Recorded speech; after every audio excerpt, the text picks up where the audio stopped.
pessoal. Temos uma aula um pouco extensa hoje, né? Oitava aula do curso. Hoje a gente vai falar sobre, em geral, né, expansão em funções ortogonais, expansão de funções em funções ortogonais.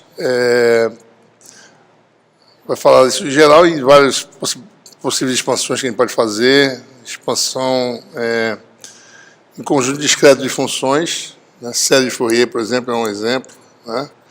Ou então num conjunto contínuo de funções, integral de Fourier é um outro exemplo, né? Bom, depois a gente vai falar sobre separação de variáveis, tanto em cartesianas quanto em cilíndricas, para problemas bidimensionais. Aqui nós temos aí o primeiro momento que a gente vai se deparar com situações em que o potencial depende mais de uma variável, certo? E, finalmente, ele vai mostrar mais ou menos como é que seria a solução numérica da equação de Laplace. Né? Aqui estão as referências, notas de aula anteriores também, certo? Tem aqui, né? Se vocês quiserem consultar, no curso anterior de EA 982, está indicado, nosso capítulo 3, e-book, e Jackson, sessões 2.8 a 2.11 do capítulo 2, tá certo? Observe que a gente falou em função de Green, a gente parou esse tema, vai voltar a ele, né? A gente agora vai tentar ver algumas situações em que a gente resolve a equação de Laplace de forma separável. Então, essa é uma oportunidade para a gente dar uma revisada na questão de ortogonalidade de funções, né?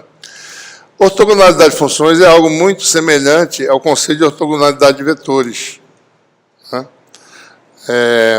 Funções assim ditas ortogonais, elas surgem naturalmente como soluções de equações diferenciais de alto valor, né? Tem algumas equações diferenciais que têm soluções bem específicas, que são chamadas autofunções, para determinados valores de um parâmetro chamados autovalores, né? Então, são aqueles módulos normais que a gente chama, né, de equações diferenciais, certo? A gente falou em módulos normais no curso de Fundamento de Ótica, né? Módulos normais de propagação, né? Aquilo são soluções naturais de uma equação diferencial, certo? Então, quando você tem equações tipo de Laplace, de Helmholtz, que a gente trabalhou no curso de Fundamento de Ótica, equações de Schrödinger, mecânica quântica, difusão, essas equações dependem mais de uma variável, você pode separá-las em equações de uma variável, né? E essas equações geram essas chamadas autofunções de autovalores. Vamos só ver qual é a analogia que nós temos aqui, tá certo? Nós sabemos que no espaço geométrico tradicional, a gente sempre pode definir uma base ortonormal de vetores, né? Cíclica ortonormal, em 3 direções distintas, né? Tal que o produto escalar de 2 deles vai ser ou 1 ou 0, se são o mesmo vetor, se são vetores distintos, né? A gente também fala em base cíclica, né, em que o produto vetorial de 2 distintos, na sequência cíclica, dá o terceiro, não é isso? Então, com base usando bases desse tipo, né, a gente pode sempre decompor vetores de espaço dimensional, né, com uma combinação de vetores em cada direção, né? Cada projeção, nós sabemos que é a projeção produto escalar do vetor com o vetor de base correspondente, né? Isso aqui dá módulo de AI, que é 1, cosseno do alfa, né? Então, a projeção é módulo do vetor cosseno de alfa, onde alfa é o ângulo entre o vetor e o versor da base, né? E você determina isso fazendo uma operação simples de produto escalar, certo? No espaço de vetores, produto escalar é simplesmente definida, de forma bem simples, né, como produto dos módulos dos vetores, cosseno do ângulo entre eles, né? Por isso que dá esse resultado aqui no caso de versores unitários, um deles unitário, né? A gente vai denotar essa operação a partir de agora, tá certo? Para a gente poder simplificar. É uma notação compacta, utilizada na notação bracket, né? Bra e o cat, certo? Então, você tem aí a dot B, né, produto escalar, vai ser usar essa notação de bracket, tá certo? Esse conceito de espaço geométrico pode ser generalizado qualquer que seja a dimensão do espaço. Pode ser n-dimensional. Você pode imaginar um espaço n-dimensional de versores ortogonais, né, que tenham propriedades semelhantes, tá certo? Então, o conceito-chave aqui é que cada projeção, ou seja, cada componente, é a projeção do vetor no versor de base. Esses versores são ortogonais. E aqui, o produto escalar tem um significado geométrico importante, né, que é módulo de um, módulo do outro, cosseno, certo? Um conceito semelhante surge no espaço de funções. Se você pega a função, pensa nela, ao contrário, né? Pensa o vetor, né? Pega o vetor, ao invés de vetor, você fala em função, certo? Ao invés de versor de base, você fala em funções de base ortogonais. Então, a ideia é, bom, é possível decompor uma função, mesma coisa, é possível decompor um vetor em versores ortogonais, então também é possível, certo, decompor uma função em funções ortogonais, certo? Bom, o que é ortogonalidade? A gente vai ver, certo? Vamos definir, né? Isso aqui é um conceito que precisa entender como é que é, certo? Bom, o espaço de funções é o espaço de funções f de uma variável chamada de xi, para não chamar de x, y, z ou r, chamar de xi. E xi é uma variável real, tá certo? Entre dois limites, né? Esse é o domínio do seu problema físico, geralmente, né? Certo? Então, tem dois limites. Variável x pode estar entre 0 e L, Lx, né? Y entre 0 e Ly, Z entre 0 e Lz, são limites, né? Então, a gente vai definir o produto escalar de funções, né, nesse espaço, certo? As funções podem ser complexas. A variável independente é real, mas as funções podem ser complexas, né? A gente lidou com isso, né? Campo elétrico, tá certo? Campo magnético variando no tempo, né? Fasores complexos, certo? Então, a definição é simples, né? O produto escalar é o primeiro conjugado vezes o segundo integrado no domínio AB, certo? Essa é uma definição simples de produto escalar, né? Bom, algumas propriedades, tá certo? A gente vai ver por que é essa definição, na verdade, tem uma razão para ser, certo? Se as funções são reais, então o produto escalar de f com g é a mesma coisa que g com f. Tá? Se as funções são complexas, em geral, o conjugado de fg, né, vai dar, isso sai, né? Fica g conjugado, né? Aí vira g com f, tá certo? Porque, por definição, f com g é o primeiro, o conjugado desse com o segundo, né? Se eu fizer o conjugado de fg, então fica o segundo conjugado, então esse vem a ser o primeiro argumento da operação, certo? Essa é uma outra propriedade. Fg conjugado é gf, né? G escalar f, tá certo? Bom, então, como a gente falou antes, né? As funções ortogonais, elas são naturalmente geradas ou como conjunto discreto, ou como uma distribuição contínua de autofunções, que são soluções de algumas classes de equações diferenciais de alto valor, que governam o problema. No nosso caso, que a gente está trabalhando agora é Laplace, né, que é a equação homogênea, certo? A de Poisson vai ser a homogênea, que vai ter soluções bem específicas, junto com a particular, que depende das condições do problema, né? Bom, a gente pode ter, por exemplo, um conjunto discreto de funções ortogonais enumeradas pela variável inteira n, certo? Em que o produto escalar, essas funções são ortogonais se o quê, né? Se o produto escalar de duas diferentes der zero, que nem no caso dos vetores, né? E se forem iguais, vai dar 1 vezes um fator de escala que depende de como você define a constante dessas funções, certo? Então, eu posso normalizar essas constantes, por exemplo, dada uma função qualquer, eu posso redefinir funções normalizadas, simplesmente, se essa integral der k, né, para m igual a n, né, simplesmente dividindo pela raiz de k. Porque nesse caso, né, agora, o n com o m, vai dar 1 sobre kn, né? Conjugado, no caso, né? Certo? Km, né? E vai ficar o produto escalado, o n grande, com o m, né? Isso aqui dá delta de nm, tá certo? Desculpa, isso é raiz quadrada, né? Isso aqui vai dar delta de NM, né? Aqui tem talvez um pequeno detalhe, tá certo? Que a gente tem que ver, né? Bom, isso aqui daria Kn, né? Delta de NM, tá certo? Vamos escolher essa K real para ficar mais fácil, tá certo? Então você teria, isso aqui cancela, né? Então você pode normalizar botando uma variável real aqui, um fator de escala real. Aliás, aqui embaixo, né? Dividir a função pela raiz de um número real, que é essa integral que deu, tá certo? Né? Observe que esse resultado deve dar real, né? Então, por que deu um fator de escala real aqui, né? Então, vamos ver por quê, tá certo? A gente está fazendo aqui, mas se eu integro, né? O n conjugado de xi com o m de xi, isso dá um número real, tá certo? Porque o conjugado dele é ele mesmo, né? Certo? Se eu calcular o conjugado disso, vai dar isso com isso. E essas funções são ortogonais, certo? Então, isso aqui vai dar um delta de nm, um fator de escala, né? Se eu calculo o conjugado disso, dá ele mesmo, certo? Então, quer dizer que esse número é real. Então, por isso que o fator de escala lá dá real, e aí a gente pode cancelar exatamente, né?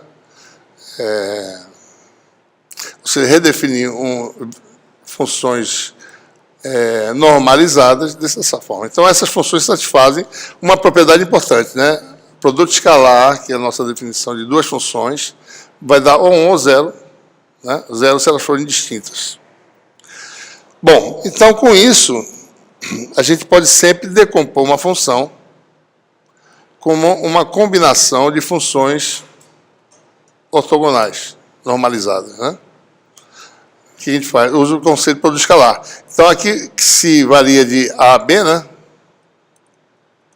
Nosso domínio das funções integra, ou seja, se eu faço produto escalar em ambos os membros, com uma função de base, se eu pego o m, ou seja, isso aqui formalmente é o m com f dá. Simplesmente é integral, tá certo? De A até B, o m conjugado f de xi, né? Então, se eu faço isso em ambos os membros, ou seja, isso aqui é só uma forma de representar de forma compacta, né? Se eu em ambos os membros, tá certo?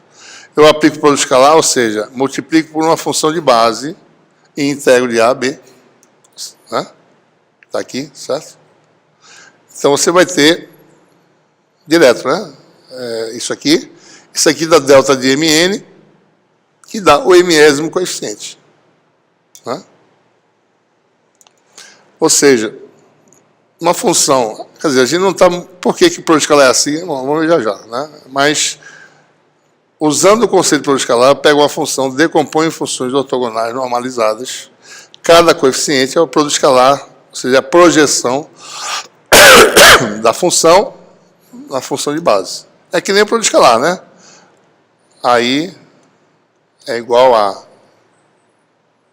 Aliás, desculpe. Aí fica diferente, né? Esse modulacional em ensino tem uma n que dá no final a m da b? Tá. N é variável, m é fixo. Eu peguei um número fixo m, fiz por escalar. Daí tem um m com um n, né? Tem vários, certo? Só tem um que existe, que é quando o n dessa variação for igual a m. Entendeu? A m, certo? Isso aqui é análogo, né, à questão dos vetores, né? Veja, f igual a soma a n, o n, né? O vetor é assim, né? A igual a soma de chamar de A maiúsculo para não confundir, tá certo?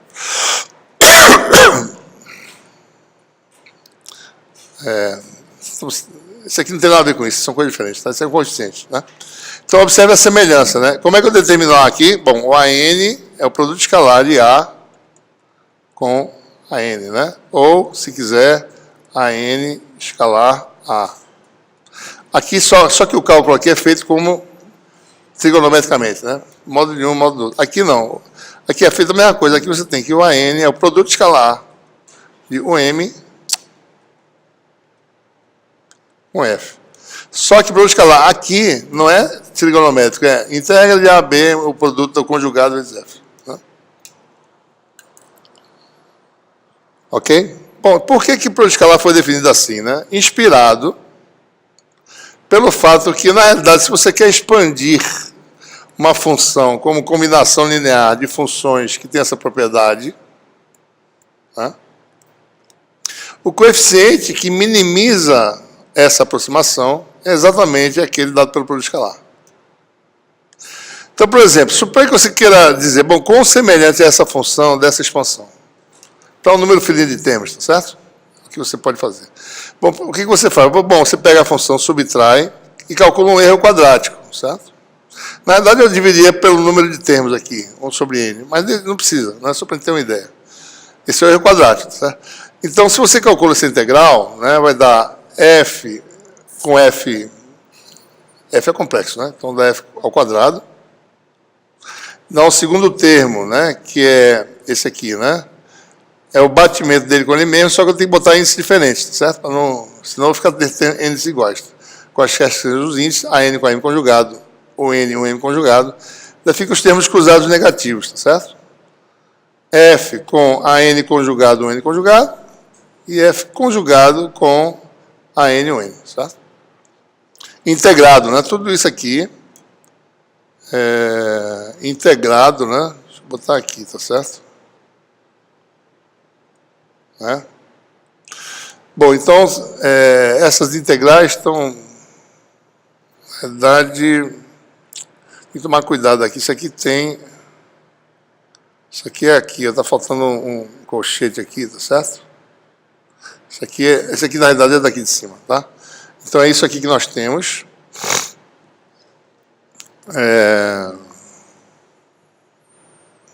Esse termo aqui está... Bom, veja bem, na realidade já foi integrado, né? Deixa eu ver. Deixa eu só ver aqui uma coisa. Ah, tá. Então, pede desculpa, isso aqui está errado. Está certo aqui a anotação, não tem nada errado não, certo? Esse daqui é daqui de cima, tá? Bom, primeiro, essa é uma integral de A até B de F2, né? Esse termo aqui, quando integrado, dá n igual a m, tá certo? Então, dá a n conjugado, soma. Já foi resolvido a integral, tá certo? Aqui tem produto escalar, né? Um n com f, que é esse termo aqui, tá certo? A integral dá isso aqui, né? E aqui dá a n, o conjugado de f com o n, de um n com f, né? Porque o conjugado está em f agora. Né? Pronto. Esse é o resultado que nós temos, tá certo? Então, só tem uma integral aqui, né? Então, o que ele quer fazer? Minimizar esse erro, vamos derivar em relação a um coeficiente, determinar, tá certo? Que essa derivada seja nula, né? Certo? Então, minimizar lá o erro quadrático. Né? Derivada igual a zero, então, teoricamente, o mínimo, em princípio, né? Então, a derivada vai dar quanto? Bom, aqui você só pega o késimo termo, né? Porque a derivada é do késimo termo, certo? Então, vai dar... derivado em relação a esse termo aqui, sobra só esse. Lembre-se, isso aqui não tem relação. Um não pode ser obtido do outro, certo? São independentes. Conjugado é independente do número, tá? Então ficou AK conjugado, que é esse termo aqui. Né?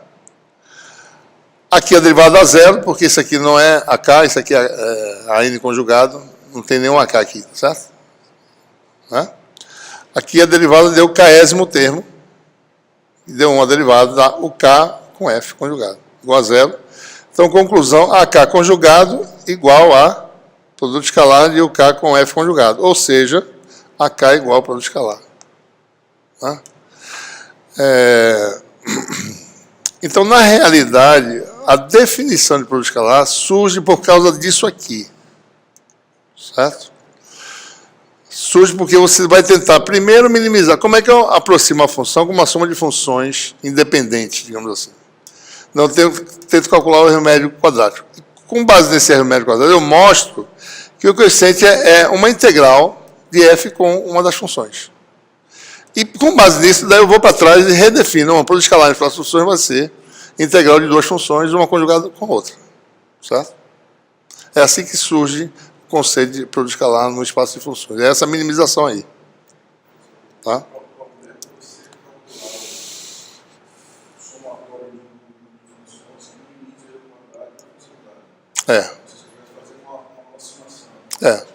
Não vai ser exato em alguns lugares, vai ser muito bom quanto maior o número de termos, né?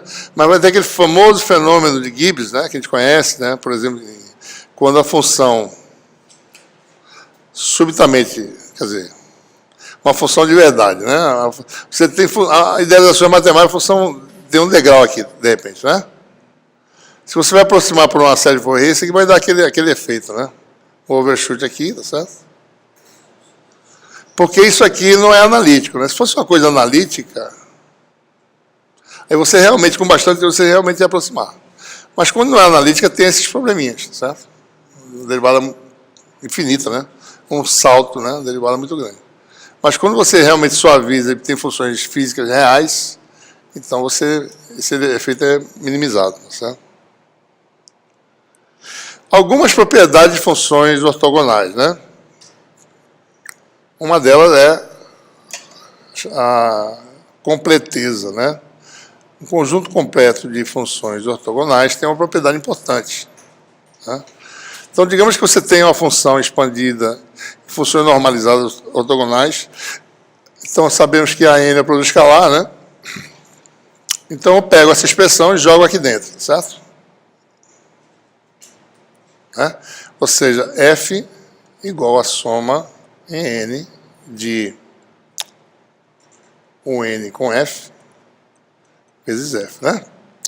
Na integração, a variável de integração é x', né? E essa função aqui é xi, certo? Então, aqui está o produto escalar, certo? Que é o conjugado de u com f, né? Aliás, desculpe. O produto escalar está aqui, né? É exatamente isso aqui, né? Tá certo. Isso aqui é o crescente, né? Daí nós trocamos aí a posição, tá certo? Da soma, bota a soma para dentro e bota a integral para fora. Então nós ficamos com integral nessa variável dessa função. F não, desculpe. Isso aqui é uma função qualquer, né? Chamada de g. De duas variáveis, né? F de xilinha reproduz da f, né? Que função é essa, pessoal? A função que integrada é uma função peso integrada com f dá para f. Delta xilinha menos xi. Você, quando integrar delta xilinha menos xi vezes f de xilinha, né? Passando, né? Vai estar aqui dentro, né? Então você vai ter f de xi reproduzida. Ou seja, isso aqui, né? A função g nada mais é do que a função delta, né? Então, isso aqui define um conjunto completo de funções, certo? Se você botar um número finito de termos, não vai ser uma função delta, vai ser parecida, né? Mas se você começa a aumentar o número de termos, ela começa a aparecer mais uma função delta, né? Então, um exemplo aqui, qualitativo, que eu vou mostrar aqui na matemática. Deixa eu ver isso aqui, ó. Aqui está um exemplo de uma função delta imperfeita, né? Quando você bota o número finito de termos. Eu aumento o número de termos, aquela soma lá, aquela soma vai dar isso aqui, vai dar esse resultado aqui, né? Cada vez mais parecido com a função delta, né? Essa aqui é finita, tá? Isso aqui não... observe que está aumentando o tamanho. Quanto mais termos eu colocar, tá certo? Na realidade está o número... essa 40 termos aqui, dá uma função delta, certo? E isso vai aumentando, né? Mais termos você colocar, mais próxima a função delta é, né? Bom, algumas séries que nós já conhecemos, eu vou só mostrar aqui algumas propriedades rápidas, né? Série de Fourier de senos e cossenos, que nós conhecemos. As funções normalizadas têm essa expressão aqui, ó. No intervalo x entre menos a sobre 2 e a sobre 2, ou entre 0 e a, né, pode ser também, certo? Depende de como se define. As funções UN, né? Tem aquelas funções UN lá de fundamento de ótica, certo? Seno, né? Essa função em x igual a sobre 2, ela é zero, né? Da NP. Ou menos a sobre 2, né? E as funções Vn, começando com n igual a zero, uma função sobre raiz de A, e as funções cosseno correspondentes, né? O período dessas funções, no máximo é A, né? Depois vai reduzindo. Quanto maior n, maior a frequência espacial, vai reduzindo o período, né? São essas funções aqui, né? Isso aqui é uma função cosseno, tá certo? Aqui é num determinado intervalo. São as funções que a gente já conhece, tá certo? Podia fazer aqui uma animação, mas não para não perder muito tempo. Bom, o importante aqui é perceber os nós dessas funções, né? Entre menos A sobre 2. Vamos fazer zero A que fica mais fácil de perceber, né? Zero A. 2πx sobre A é essa aqui, né?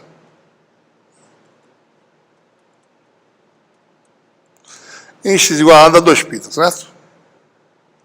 Deixa eu ver se é 2nπx sobre A. N igual a 1, né? N igual a 2, dobra, né?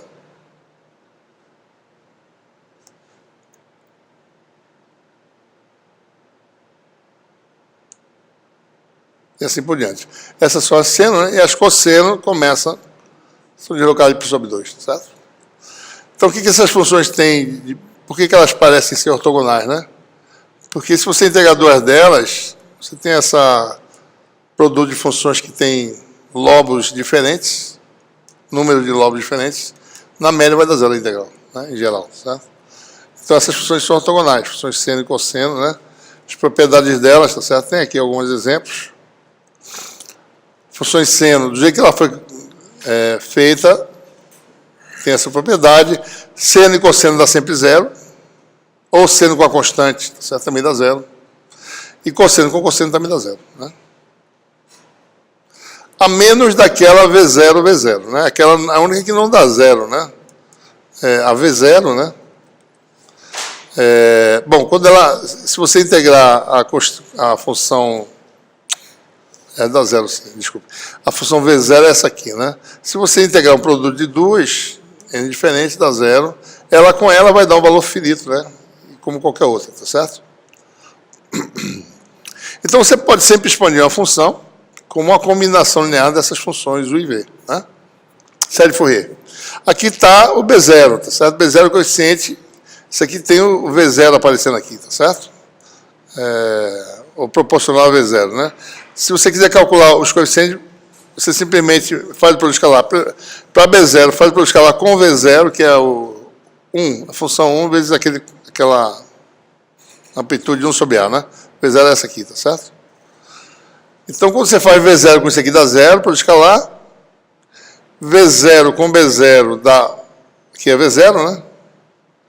E a integral de, é assim, né? 1 sobre raiz de A, integral de B0 dx, né? De menos A sobre 2, deixa eu ver qual domínio que eu fiz aqui, até A sobre 2, dá A B0 sobre a raiz de A, que dá raiz de A B0. Então, você tem B0,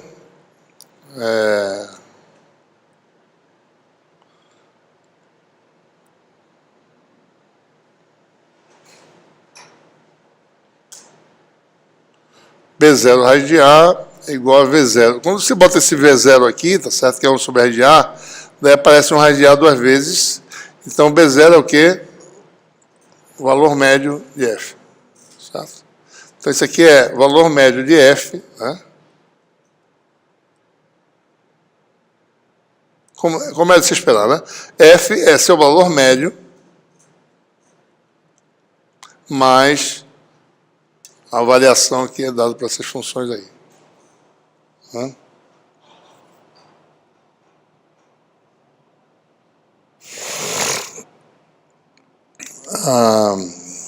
Bom, e os outros coeficientes são as coeficientes de Fourier, que são facilmente calculados, né? Basta usar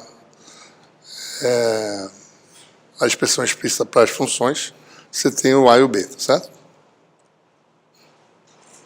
Bom, tem uma outra série de Fourier importante, que a gente vai mexer com ela também, que são as exponenciais complexas. Né? Então, essas exponenciais têm periodicidade, né? Para x variando de 0 a 2π, certo? Observe que já é diferente do que eu fiz aqui, né? Eu botei npx fora, né? Aqui eu estou botando agora x um número que varia de 0 a 2π, como sendo uma variável angular, tá certo? Né? Aqui você tem n com índices positivos ou negativos e zero, inclusive, né? Então, do jeito que elas foram definidas aqui, certo? Elas têm essa normalização já embutida. Vamos fazer um teste aqui, tá certo? Integral de 0 a 2π. Intervalo 0 a 2π. Né? 0 a 2π. Exponencial de j, n, x, exponencial de menos j, mx, né? É conjugado de uma com a outra, né? dx. Para n diferente de m, isso aqui dá zero. Porque é integral de cosseno e seno que dá zero. Para n igual a m vai dar 2π, né? Certo? Então, como tem o sobre raiz de 2π aqui, né, a integral dá 1, tá certo? Bom, então nós temos a ortogonalidade e a relação de completeza. Qual é a relação de completeza? Delta de xi menos xi é a soma em n, né, de o n de xi, um n conjugado. Vou fazer o contrário aqui. Pode trocar os parâmetros aqui, né? Um n conjugado de xi, um n de xi'. Então, se eu aplico isso para minhas funções complexas, vai ter o quê? Delta de x menos x', conjugado de uma delas, vai dar a exponencial menos j nx, né? Sobre raiz de 2π, não é isso? Que as funções normalizadas têm uma raiz de 2π embaixo, né? Vezes 1 sobre raiz de 2π, exponencial de j nx, nx', né? No caso. Isso aqui vai dar o quê? 1 sobre 2π, né? Integral não, soma. Em todo n, tá certo? Menos infinito a mais infinito. Elevado a j. Deixa eu ver como é que eu botei aqui. Não, pode ser assim. J, n, x menos x', né? Certo? Ou vice-versa, né? Ou vice-versa.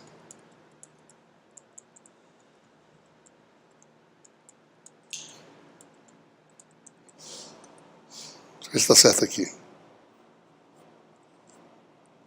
Aqui está meio errado, né? JNX.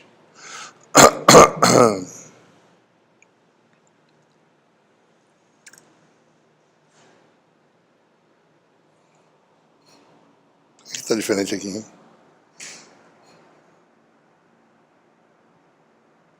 Deixa eu ver só a relação. Se bem que não faz diferença, essa função é par, tá? Não tem problema nenhum, que eu mude a posição aqui. Não tem problema, mas, deixa eu ver aqui só uma coisa rápida. Delta de x menos x' é um n conjugado de x.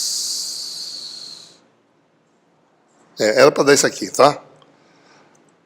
Certo? Mas, bom, independente de qualquer coisa, eu posso mudar o argumento sem nenhum problema aqui, certo? Não tem problema.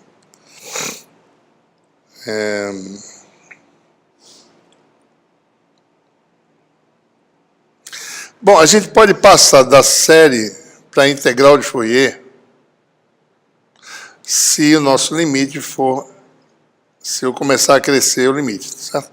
Então, quando as funções são periódicas, a gente sempre usa a série de Fourier, não é isso? Então, as funções têm essa característica, né? A periodicidade, né? É pelo menos A, né? Então, você série de Fourier. Mas se você tem funções de quadrado integrável que, né, existem em todo o domínio de variação de x, então é como se eu tivesse, por exemplo, a passagem, né, do domínio menos a sobre 2 até a sobre 2, minha função nesse domínio aqui se reproduz, né? Certo? É como se eu aumentasse indefinidamente a largura desse domínio, para atendendo ao infinito. Então, quando eu faço isso, a série de Fourier vira uma integral de Fourier. Né? Existe um processo de limite, certo? Que a gente tem que... Vocês façam com detalhe em casa depois, eu vou fazer só superficialmente. Né? Começa com a função... Já mudei aqui, tá, pessoal? Já é outra função que tem uma propriedade... Porque antes a exponencial complexa era de 0 a 2π, né? Agora tem um intervalo físico, tá certo? O x é um parâmetro físico, comprimento, por exemplo, certo? De menos a sobre 2 a sobre 2. As propriedades são essas, né? De completeza, de ortogonalidade e completeza, certo? Então, quando A fica muito grande, o que a gente faz? A gente faz meticulosamente, né? Aqui estão as funções, tá certo? Então, essa variável nx sobre A, aliás, 2πn sobre A, né? 2πn sobre A, né? A gente chama de uma variável k, certo? Essa variável é contínua, por quê? Se o n varia de um ΔN igual a 1, certo? A variação em k é um ΔK de 2π sobre A. Como A é muito grande, 2π sobre A é diferencial. Né? Então, uma variação incremental em n dá uma variação muito pequena em k, certo? Então, esse 2nπ sobre A vira um k, tá certo? Que está aqui, que eu não coloquei ainda, está aqui. Ó. Isso aqui, 2nπ sobre A, vira um k, certo? Né? Aqui é a expansão da função, né?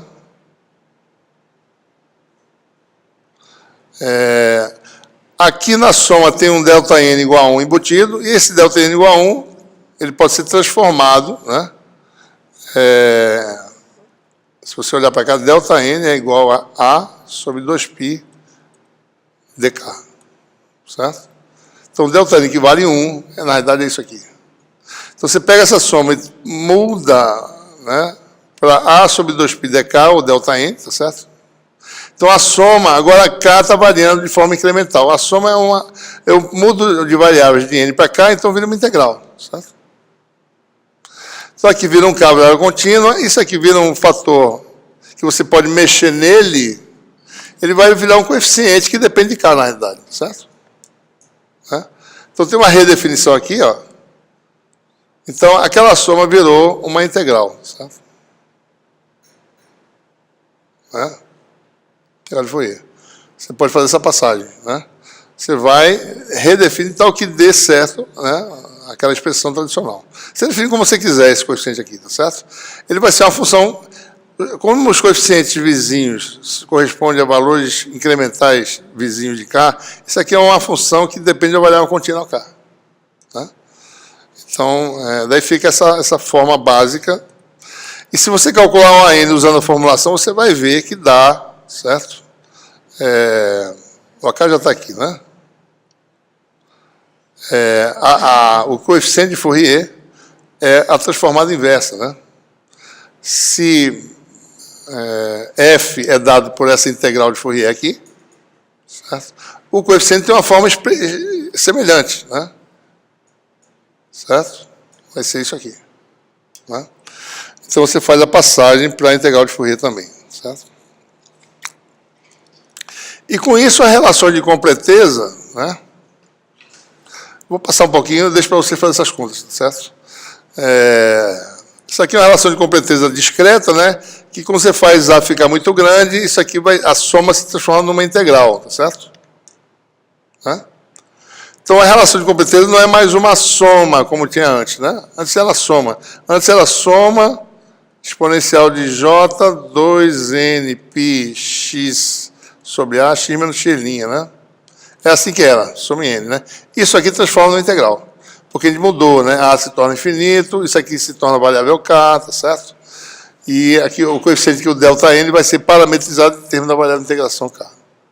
Então, essa soma, a completeza agora simétrica, digamos assim, né? Delta de x menos x' é dado por essa expressão, e essa é uma das possibilidades de você definir a função delta, certo?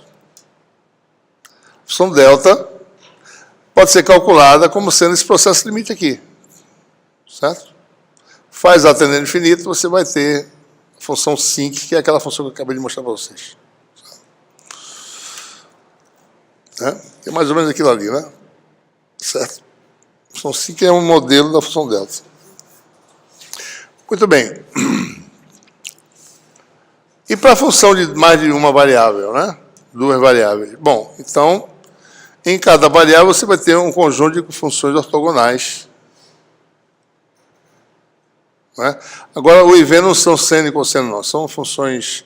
Na variável xi, eu tenho uma função u. Né? Então, eu tenho um domínio, que não está definido aqui, né? Deixa eu ver se eu não botei aqui. Então, digamos que a variável xi varia de 0 a, tá certo? E a variável eta, que é a segunda variável, varia de... na verdade, eu estou falando de A até B. Não é de 0 a, não, desculpe. De A até B.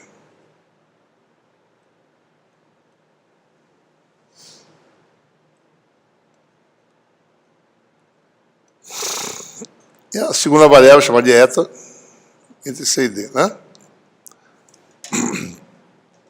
Então, aqui você tem as funções de base em cada dimensão, o IV, né? Certo? Então, posso definir uma relação mais geral, né? Integral dupla. Tá? Produto escalar da função VU com a função VU', né? É uma integral dupla agora, tá certo? É claro que isso aqui está errado, né? Isso aqui é um eta, né? Deta, né? Dxi deta, né? Eta de C a D, xi de A até B. E você tem essa definição aqui. Né? Então, eu posso também, em mais de uma variável, expandir uma função em funções de base desse tipo. Tá? Observe que essa integral pode ter um fator de escala, tá? Porque se for em cilíndricas, pode ser R, dr, dφ, né? Isso aqui é só simbólico, tá certo? Tá? Pode ser que eu precise botar um fator de escala aqui para poder fazer essa integral corretamente. Então, você tem aí, mesmo raciocínio, uma função de duas variáveis pode ser expandida, né, em funções ortogonais, que tem aquela propriedade já definida, e o coeficiente é facilmente obtido, né, do produto escalar. Né? É isso aí, né? Muito bem. Bom, essa é uma geral, né, em expansão de funções em funções ortogonais. A gente agora vai trabalhar especificamente com problemas governados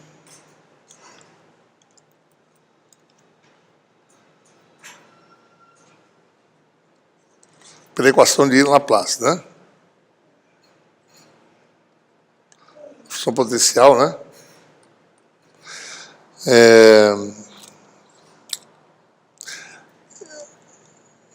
Aqui a gente pode sempre achar a solução geral em qualquer sistema de coordenadas, né? Quando é Poisson, vai ter uma solução que é essa específica aqui, mas uma particular que só cada caso é um caso, né? Depende da distribuição de carga. Então a gente vai resolver muitos problemas de equação de Laplace, muitos problemas que caem na equação de Laplace. Quando você tem eletrodos energizados, a carga é de superfície, certo? Então a sua região de interesse está limitada por eletrodos, né? V1, V2, V3, por exemplo, né?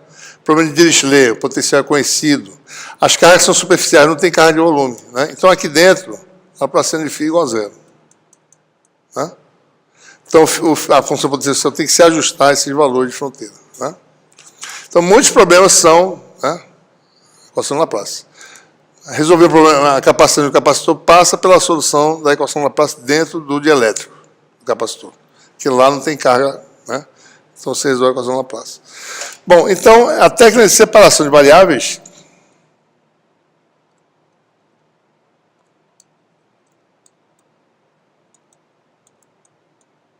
no sistema UVW, né, o potencial depende dessas coordenadas. consiste em procurar soluções da forma F de U, G de V, H de W. Não quer dizer que o problema é dessa forma, não, a solução do problema. A gente vai procurar primeiro soluções que são desse tipo aqui, porque com isso eu vou gerar minhas equações diferenciais de autovalores.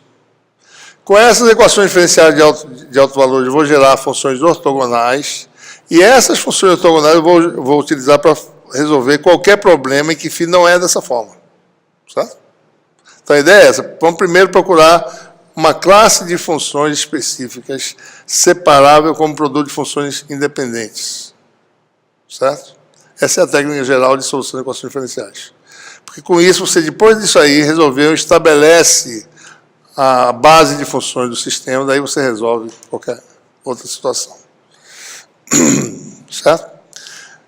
E aí depende de cada sistema de coordenadas. Em cartesianas, o laplaciano tem uma estrutura, certo? Em cilíndricas tem outra, né? Em esféricas tem outra. Em outro sistema parabólico, esferoidal, tem outra e assim por diante. Né? Então, vamos começar em cartesianas. Né? A gente vai ver aqui que em cartesianas o laplaciano tem a forma mais simples. Né?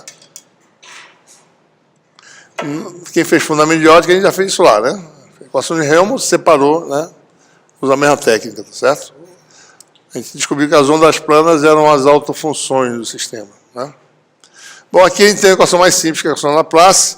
Vamos admitir φ separável da forma f de h, joga na equação diferencial e a derivada, ou seja, por causa disso, a derivada só atua, por exemplo, derivada segunda em relação a x só atua em f. Né? Derivada em relação a g só atua em g, derivada em relação a h só atua em h. E depois que eu faço isso e divido pelo produto, eu gero essa combinação de som, essa soma aqui. Né? Isso aqui foi feito depois que pegar Laplaciano de φ sobre φ. Quando eu faço Laplaciano de φ sobre φ, dá isso aqui. Porque, por exemplo, FGH, né? Aqui tinha GH derivada segunda, dividido por FGH. Daí cancelou isso aqui, ficou sobre F. Né? E assim por diante. Tá? Então, observe, né? Mais uma vez, aquele argumento que a gente já conhece, soma de funções de variáveis independentes, né?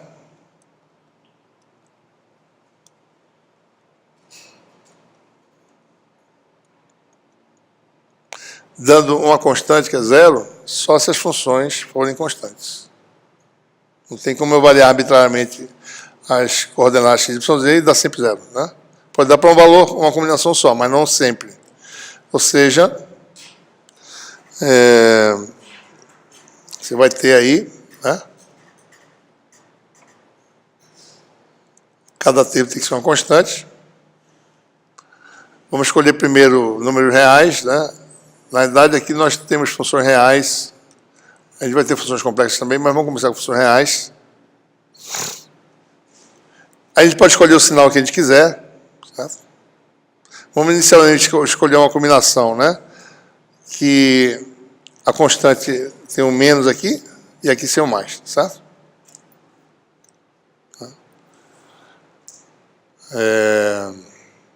Bom, vamos ver a implicação. Deixa eu fazer aqui separado, né? Então, assim, né? 1 sobre F.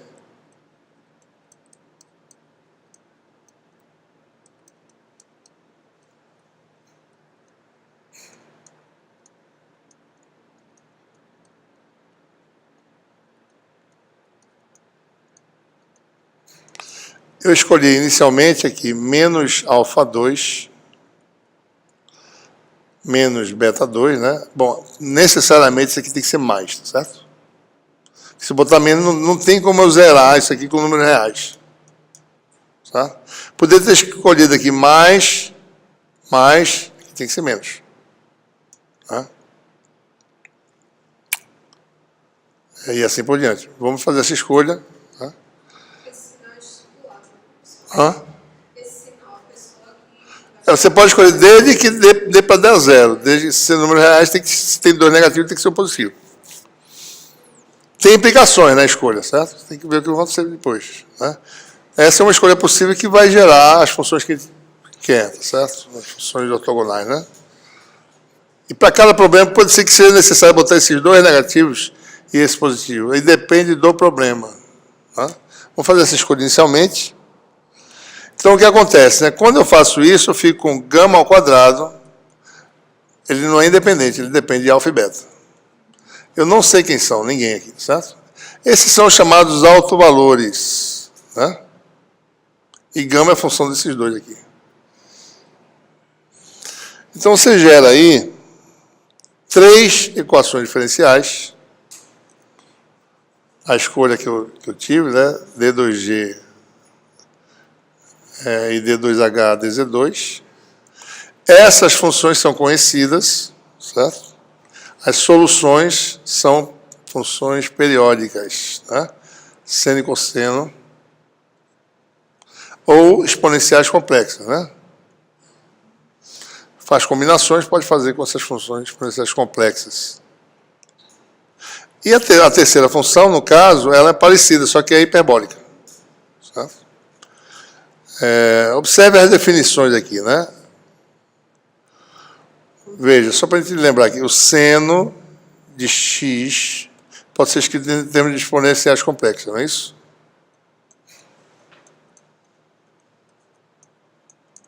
Cosseno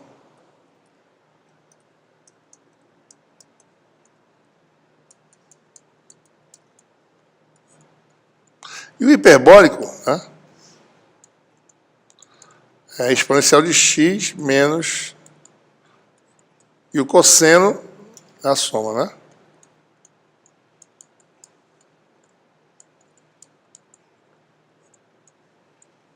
Certo? Se eu fizer seno hiperbólico, seno de jx, por exemplo, né? Vai dar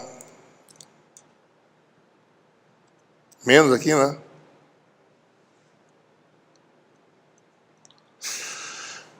E jx com menos j dá mais, né? Então vai ficar mais aqui, certo?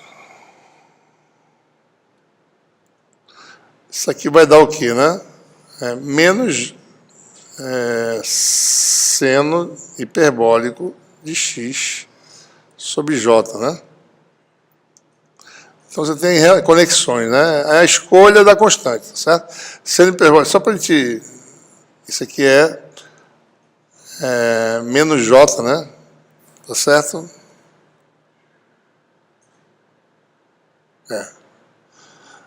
Menos j, né? Seno de jx, né? Ou então, seno de jx é igual a j seno hiperbólico de x. Certo? Tá certo. Né? O que quer dizer isso? Né? Quer dizer que na equação diferencial, né, na realidade, por que dá aqui dá seno e cosseno hiperbólico, que é a combinação de exponenciais, né? É porque aqui é como se eu tivesse j gama ao quadrado, né? Você pegasse uma dessa, transformasse o número imaginário e levasse ao quadrado e muda para outra equação. Então você vai ter funções exponenciais ou complexas ou exponenciais reais ou senos hiperbólicos e cosseno hiperbólico, funções hiperbólicas. Quando tem menos aqui é hiperbólico, quando tem mais é periódico. Né? Então essas são as soluções. A função f é uma combinação linear, tá certo? A, B, C, D, isso aqui está errado, né? Isso aqui não é um f, tá certo? É um f, né?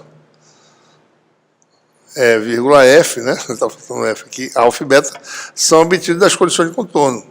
Depende do problema que você vai resolver. Tem que sair de lá, certo?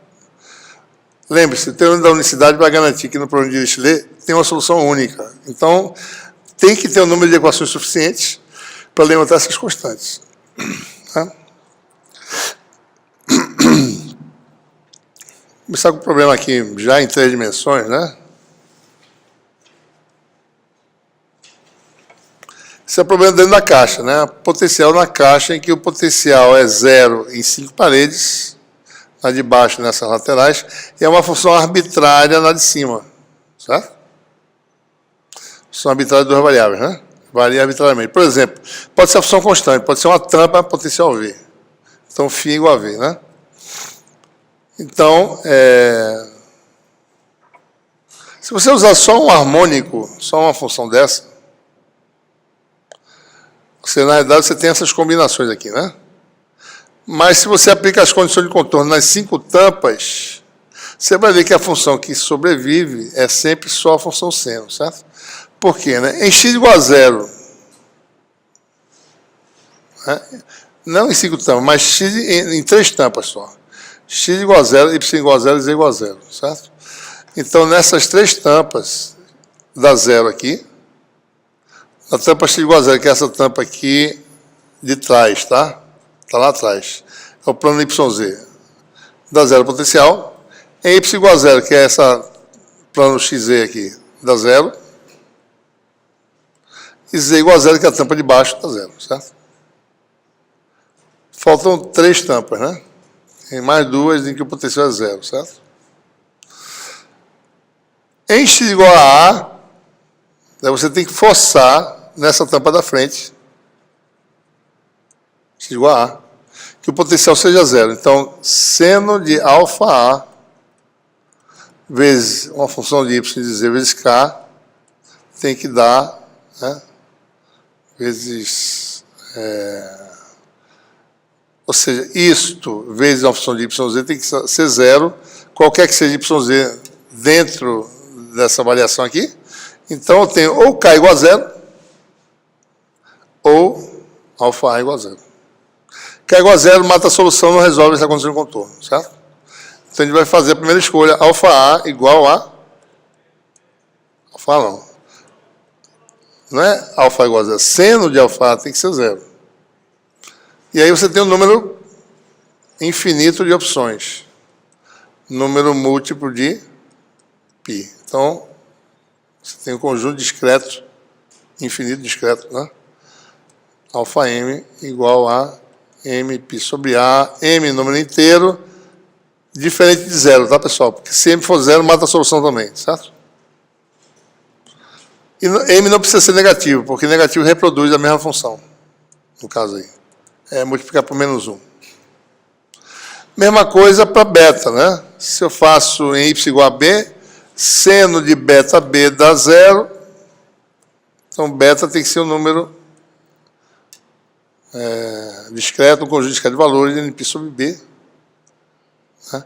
E gama, forçosamente, ou seja, observe que ele determinou um número infinito de possibilidades, mas já com expressão bem definida, né? Certo? Gama igual a gama mn, que é a combinação de alfa e beta, certo? E aí você tem uma possível solução, tá certo? Para o problema. Mas só para um dado valor de m e n, certo?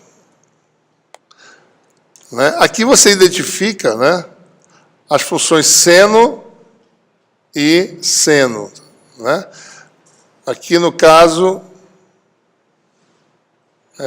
essas funções não estão normalizadas, tá certo? Vou fazer uma integral dessas aqui para ver. Integral de 0 a A de seno de mπx sobre A ao quadrado, né? Quando m igual a n, seno ao quadrado. Dá o quê, né? 1 menos cosseno 2mπx sobre A sobre 2 dx. A integral de dx sobre 2, isso aqui é de 0 a A, né? Dá A sobre 2. A integral do cosseno dá seno, que dá 0. Seno dos extremos dá 0. Então, isso aqui dá A sobre 2. Ou seja, se eu chamo isso aqui de o m, né?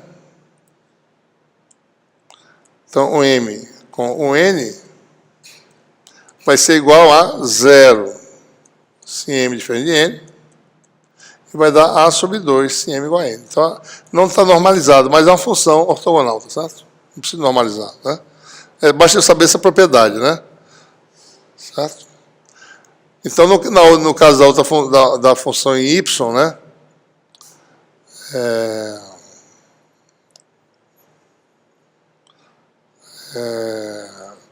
Mesma coisa, né? A ortogonalidade é b sobre 2.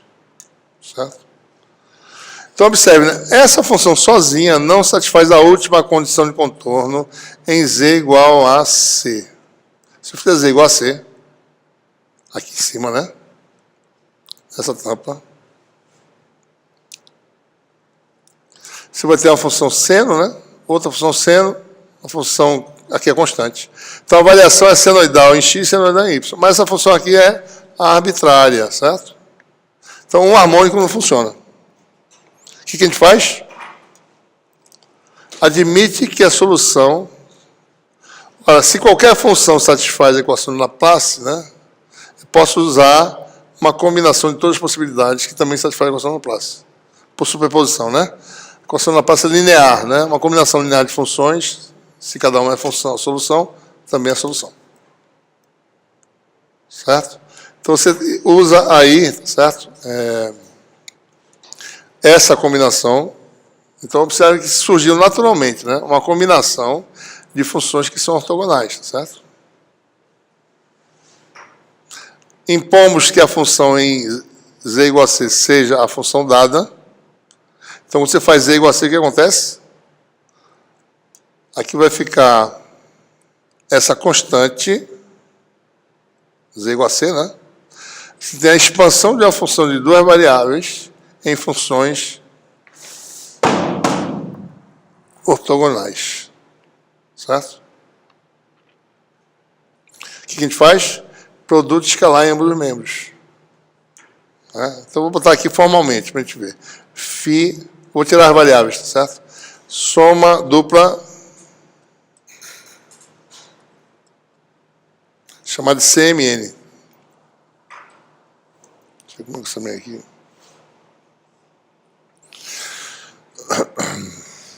Chama isso aqui de BMN, tá certo? A MN com essa constante chama de um BMN. Então, isso aqui vai ser BMN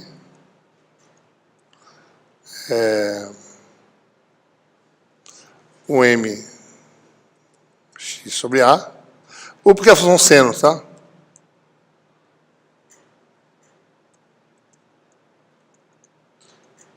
Essas funções têm ortogonalidade conhecida.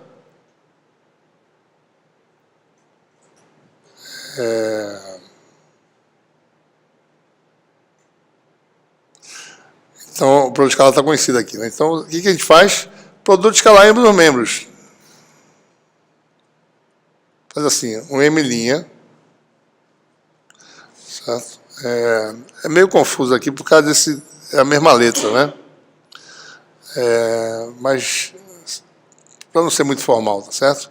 Isso aqui, quando é a primeira, é variação em x, a segunda variação em y, tá certo? E o argumento é dessa forma aqui, para ele ficar carregando variável aqui dentro. Produto escalar com φ vai dar o quanto? Vai dar BM',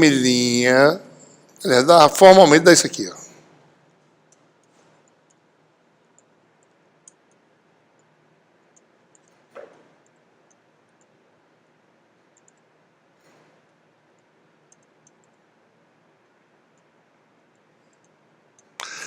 Isso aqui que eu fiz daqui para cá é multiplica no membros pelo produto de funções, integra de A até B, integra de C até D, ou seja, de 0 a A, de 0 a B. A gente faz isso numa etapa só, produto escalar, né? Resultado, isso aqui dá quanto? Quando são iguais, dá A sobre 2. Quando são iguais, isso aqui vai dar AB sobre 4, delta de M, M', delta de N, N'. E só tem um termo, né? B, M', N'. Ou seja, voltando para a variável normal, vai dar BMN é igual a 4 sobre AB, a área, né? Do retângulo lá. Daí uma integral dupla, que eu não vou botar aqui, tá certo? Eu vou botar. Ou seja, isso aqui é integral de 0 a A em dx. Aí tem φ de xy, né? Seno de n πx sobre A. Conjugado, mas é função real, né? Seno m πy sobre B. Pronto. Essa integral dupla que a gente tem que calcular para determinar o coeficiente. B, e de B ainda tem que chegar no A, né? O A está, ou seja, calculado o B, né? Daí eu calculo A, que eu quero, né? E aí você tem a solução final, que é essa decomposição aí, certo? Resolvido o problema. Então, em resumo aqui, no caso, em coordenadas cartesianas, né, quando é 3 dimensões, o que resulta? Uma periódica, uma hiperbólica, não foi? Função hiperbólica e 2 periódicas. Ou vice-versa, né? Uma periódica e 2 hiperbólicas, por exemplo, né? Embora seja mais raro. Naturalmente, a escolha correta tem que... Você poderia escolher ao contrário disso, você ia concluir que não funcionava. A função não ia dar certo. Não dá para casar as condições de contorno. Em 2 dimensões, o resultado é semelhante, certo? Problemas bidimensionais vai ter uma periódica e uma hiperbólica. Tá? Vou fazer mais um exemplinho aí.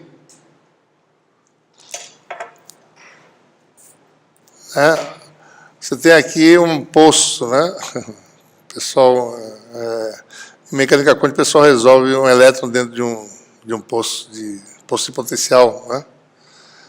Que o elétron ele penetra um pouco aqui do lado de fora, certo? Mas não é parecido o problema, as soluções são parecidas. Vamos considerar esse problema. 2 paredes aterradas, o potencial V, isso aqui tem uma pequena separação, né? E o potencial cai para 0 no infinito, certo? Então, a solução aqui é um problema bidimensional, né, em que você tem uma função periódica em que variável, né? Bom, você tem um problema bidimensional porque varia com quem? Com x, potencial varia com x, e varia com y. Se ele ver aqui diminuir para 0 no infinito, porque ele varia nessa dimensão. E na coordenada z, que é essa coordenada ortogonal ao plano do quadro, né, o potencial não varia, certo? É algo assim, né? Certo? Então, a função periódica vai ser usada em x. E em y, uma vez que o potencial cai para 0, é mais conveniente usar exponenciais reais, em vez de funções hiperbólicas. Né? Então, a função escolhida aqui é a função que cai para 0 no infinito. Certo? Então, observe, né? Em x igual a 0, a função, o m de x sobre a dá 0. Em x igual a também dá 0. Então, essa função satisfaz essas 2 condições de contorno. Em y igual a infinito, todo mundo dá 0. Em y igual a 0, isso aqui dá 1. Ele tem que calcular o coeficiente tal que dê V embaixo, certo? Então, a função então a ser expandida é V igual, né? Soma. Aqui deu 1, né? AM, vou botar assim, tá? Explicitamente. Seno, né? Então, essa é a função de x, é a função constante. Então, a expansão da função constante em série de Fourier. Faz para o escalar ambos os membros e determina o coeficiente AM, certo? Que dá essa integral aí, né? Que só tem valor não nulo para M ímpar. Tá? Certo? Aí você tem, então, a solução desse problema, né? Aqui.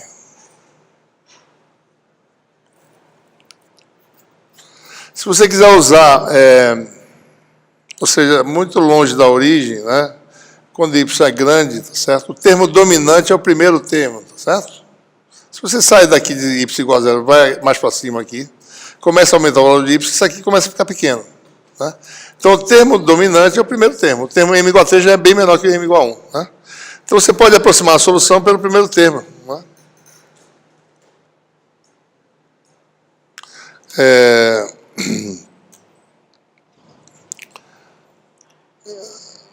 Eu só gostaria de mostrar aqui, antes de mostrar isso aqui, se você calcular em y sobre a igual a 0,5, né? A solução exata, que seria a soma completa, e o primeiro termo só. A diferença é isso aqui, ó. Muito pequeno, né? Menos de 5%, na realidade. Se você se aproxima mais, se y é menor, né, o erro se torna maior, tá certo? Só o primeiro termo é que é a solução exata. Né? Outra coisa importante desse problema é que essa solução tem uma forma fechada. Esse problema tem solução exata analítica, sem ser soma, certo? Usando expansão de funções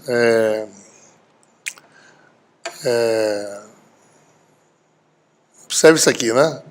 Essa Zm sobre M, tá certo? Se você usar Z, essa exponencial complexa aqui, ó. Vou fazer aqui separado. Usar Z.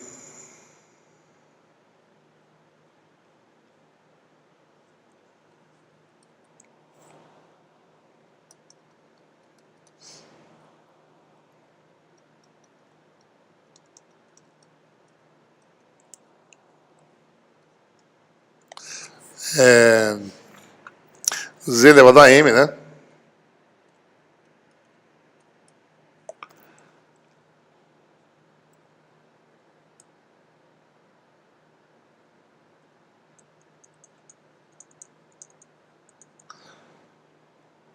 Sobre A, né? Certo?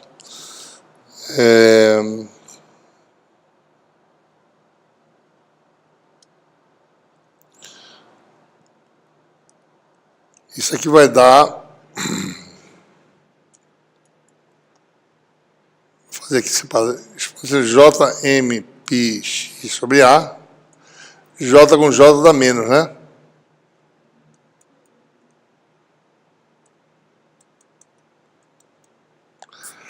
Parte disso aqui é cosseno mais J seno, né? Vou botar assim, tá? Cosseno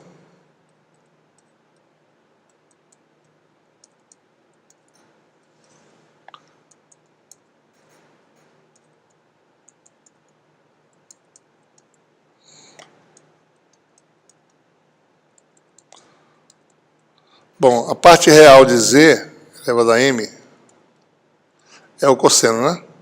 A parte imaginária é seno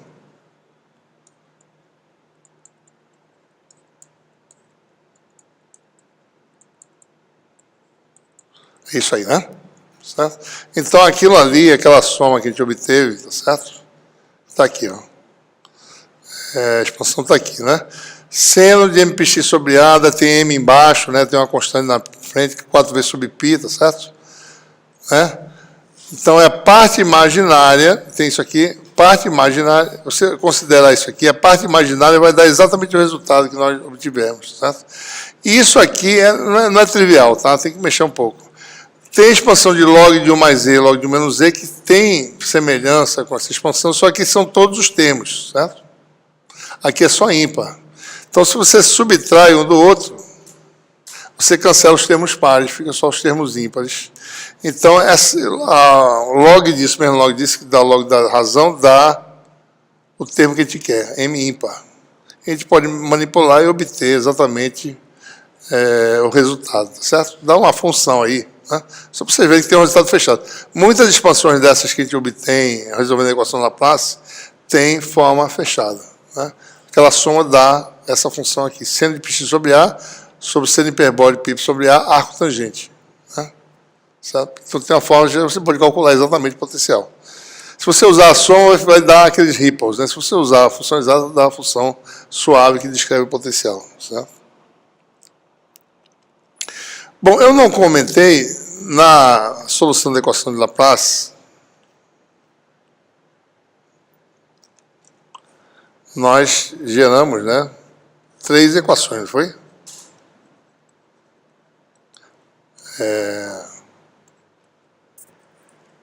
Alfa 2, né?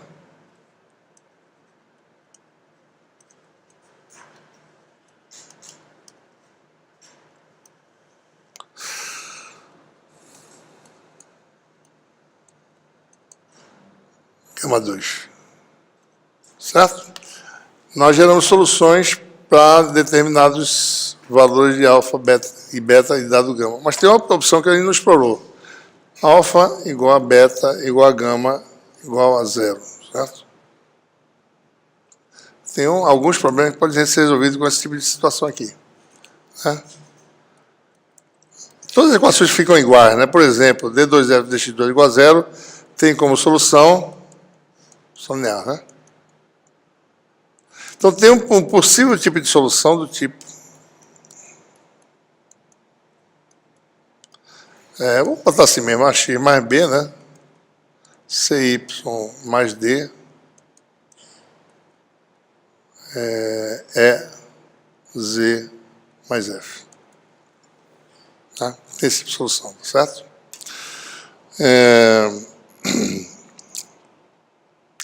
Por exemplo, né, esse problema aqui,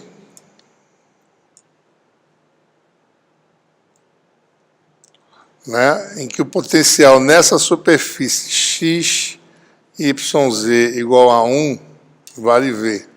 Superfície y, z igual a 1 é essa superfície aqui, tá certo? Né? E digamos que o potencial seja zero nas paredes, x igual a zero, y igual a zero, z igual a zero, certo? Então, nessa região, entre essa superfície hiperbólica aqui, certo? E as paredes, né?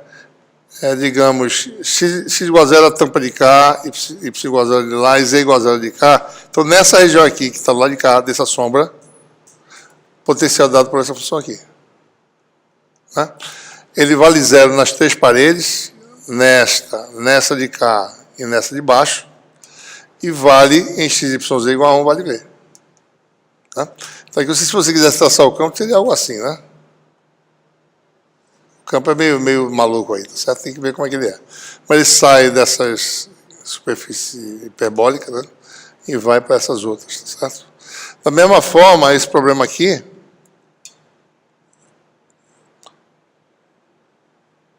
né? Que o potencial é V nessa superfície, zero aqui, zero aqui, tem como solução a função Vxy, né? Que dá 0, 0 e xy igual a 1 dá V. Certo? Linhas de campo são assim, né?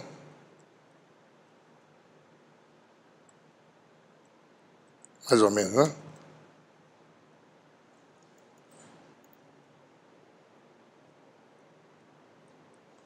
Mais ou menos assim.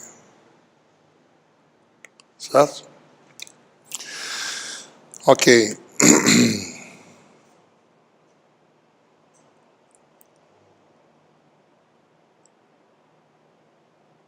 Vou fazer mais uma situação aqui, tá certo? Para mostrar como é que surgem as soluções. Vamos fazer um pouco mais rápido, tá? Para não demorar muito aqui. E vocês trabalham essa aula aí para fazer essas passagens, tá? Vamos analisar uma classe de problemas de cilíndricas agora em duas dimensões, certo? Vamos admitir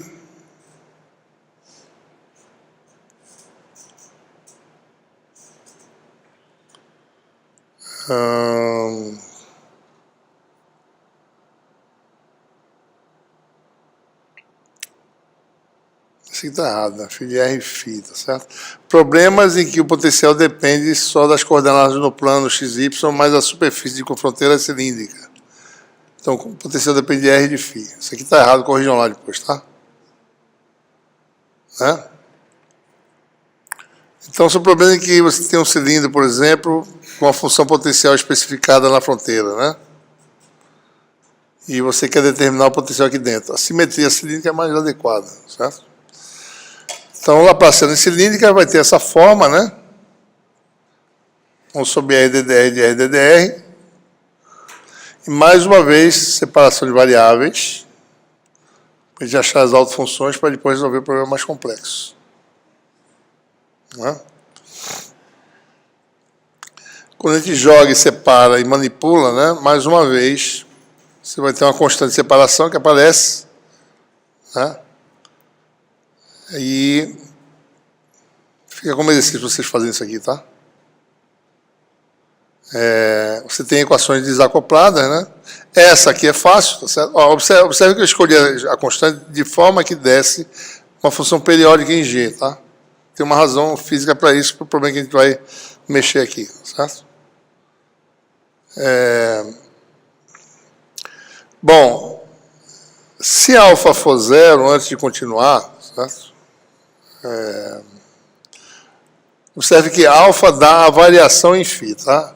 Se alfa for zero, quer dizer que a função g é linear, tá certo?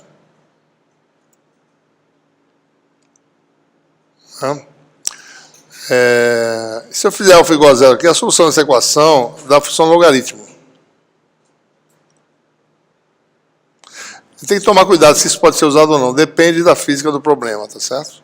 Se alfa for diferente de zero, as funções em G são funções periódicas em φ, né? Certo? Bom, para resolver para alfa diferente de zero, aqui você observa o método de Frobenius que vai aparecer aqui nesse problema. Uma técnica que você assume que F é uma série de potências de R. Só que para essa equação especificamente, basta um termo da potência só. Para outras equações, como a gente vai ver, né, polinômio Legendre, né, equação de Bessel, precisa usar uma série de potências para poder resolver. Né? Essa não, essa é mais simples, um termo só é suficiente. Se você assume que F é da forma R elevado a K, você joga aqui, você tem derivada segunda, né? Vai ficar um termo R elevado a K menos 2, com R2 da R elevado a K. Aqui dá R elevado a K menos 1 com R dá R elevado a K. Né? E aqui dá R elevado a K. Ou seja, tem você pode determinar quem é K em função de alfa. E tem duas possibilidades. Ou K igual a alfa, ou K igual a menos alfa. Então, as soluções em F são da forma R elevado a alfa. Alfa é um alto valor, ou R elevado a menos alfa. Então, a solução geral da equação de Laplace em cilíndricas para potenciais que dependem de R e φ é essa aqui, tá certo? Se você pode usar logaritmo ou a função linear aqui, tá certo? Ou etc., depende da física de como é o problema, né?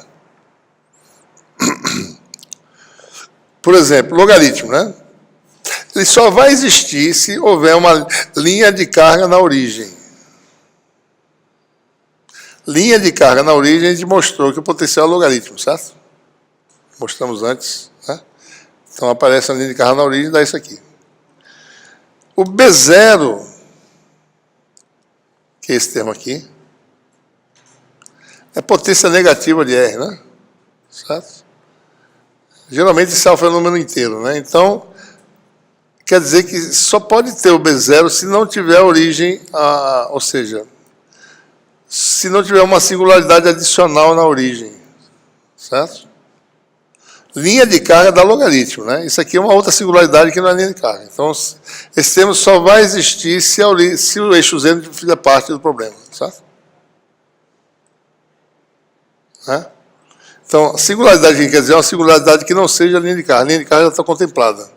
Então, se não tiver singularidade, não tem esses termos, nem B0, tá certo?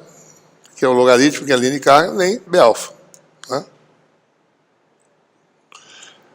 E a outra propriedade, se toda variação em φ for permitida, se seu domínio, se sua região, ela tiver toda a variação em φ permitida, ou seja, esse ponto aqui, depois de uma volta é ele mesmo, né? Certo? O potencial nesse ponto só tem um valor. Então, a minha função em φ tem que se repetir a cada volta. Certo? Então, a conclusão é que você não pode ter este fator aqui, porque isso aqui muda de valor a cada volta, de C0 vezes 2π, né? Então, C0 tem que ser 0, e além disso, alfa, que é o coeficiente das funções seno e cosseno, tem que ser um número inteiro. Porque se não for um número inteiro, você não reproduz a função a cada volta, certo? Né? Um exemplo que pode mostrar facilmente, certo? Cuja solução é da forma que se enquadra aqui, né? Aqui você tem potencial varia com φ na parede R igual a A, certo? Não tem linha de carga. Então, aqui dentro, o potencial pode ser descrito pela função B0. Isso aqui eu vou explicar o que é já, tá certo? Que é uma constante, né? Não tem logaritmo, nem tem função linear em φ. Cosseno de mφ, né? Seno de mφ, certo?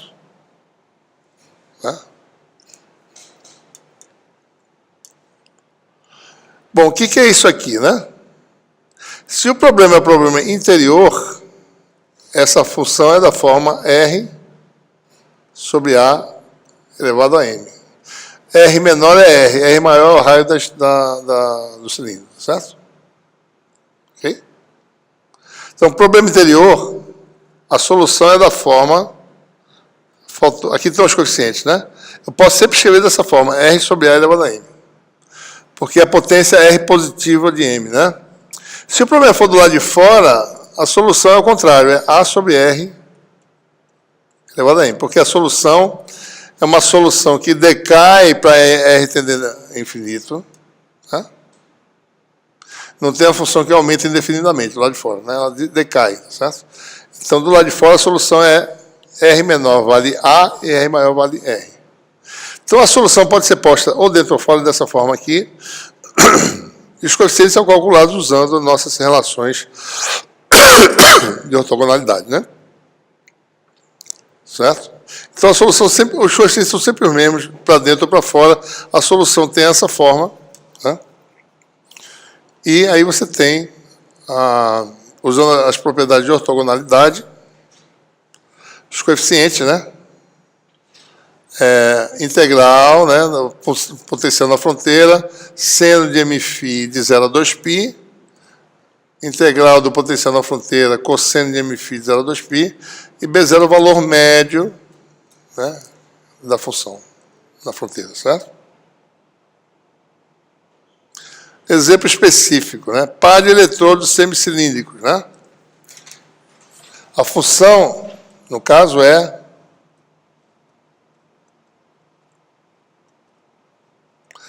V para 0 menor ou igual a φ menor que π, e menos V, né? Daqui para cá, vale V de π até 2π. Certo? Eu boto o menor aqui porque ele muda subitamente de valor, né? Então, não dá um curto-circuito. Então, se calcular, tá certo? Essas integrais são integrais. Eu vou fazer aqui rapidinho, tá certo? Só ilustrar como é que é o cálculo, né? Olha isso com a função, tá certo? Então, o AM, né, no caso, né? Deixa eu fazer aqui mais completamente, né? A função f chama φ de φ. A média dessa função dá zero, tá? Sem perda de generalidade, eu posso já dizer que o coeficiente de média, que é o B0, dá zero. Então vai dar. Isso aqui é assim, problema interior, né? A função é da forma... Vou fazer aqui direitinho, tá certo? Sei que tem gente para entrar aí, não.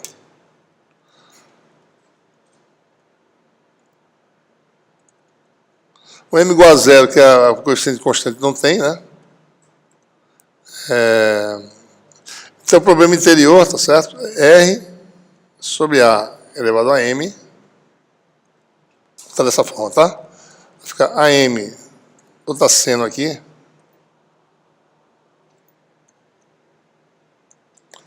Mais BM, cosseno de Mφ.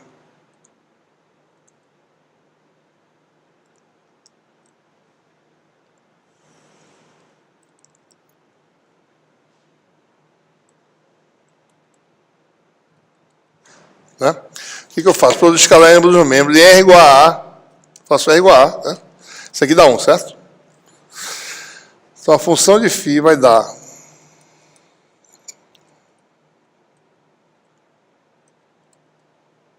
Chamar de OM, tá, pessoal?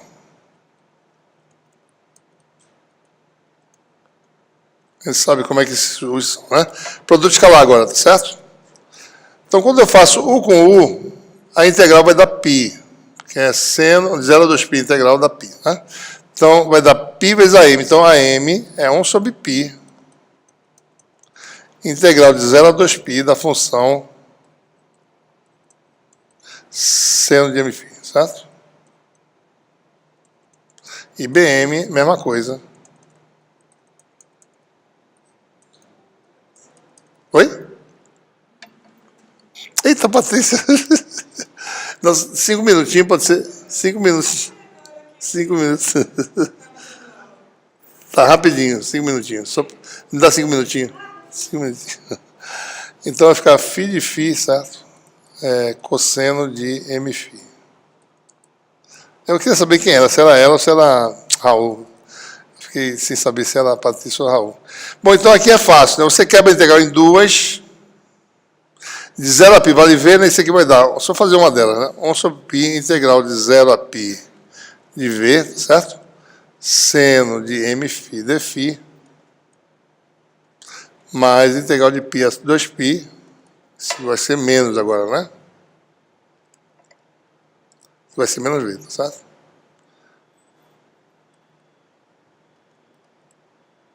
Esse que tem que calcular. Essas integrais são fáceis de calcular, certo? Né? E aqui também, eu acho que essa aqui dá zero, essa aqui não dá zero. Vai ter só termo em seno, né?